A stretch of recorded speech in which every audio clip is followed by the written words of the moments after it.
Have you been wondering why Daniel Molloy suddenly ends up in a bowling alley in the Vampire Lestat? At first, it looks completely random, but if you are American, that setting probably carries a lot more meaning than it does for most international viewers like me. For much of the 20th century, bowling wasn't just a game. It was where communities came together, co-works, families, neighbors. They joined bowling leagues, spent time together, and built real social connections.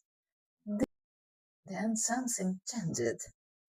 Sociologist Robert Putnam wrote an entire book about it called the Bowling Alone. His argument was simple. Americans were still bowling, but they had stopped bowling together.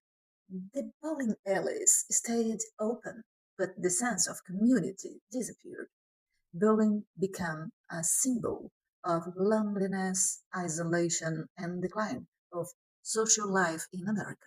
So, when the vampire Lestat puts Daniel Molloy, the Talamasca, and even Lestat's severed head inside a bowling alley, maybe that choice isn't as random as it looks. Compare that to Anne Rice's novels. Her vampires belonged in castles, theaters, monasteries, libraries, places saturated with history. Their loneliness came from carrying centuries of memory, art, civilization, religion. The series shifts that idea. Instead of haunted castles, we get suburban America.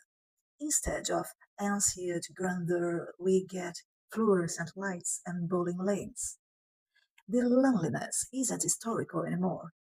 It feels modern. It feels American.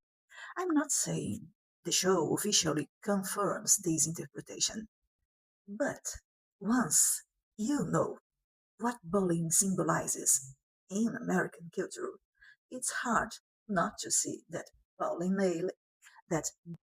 alley as more than just a location. It becomes a metaphor. Anne Rice's vampires were haunted by history. AMC's Anne Rice's vampires seem haunted by modern American loneliness. That changes everything.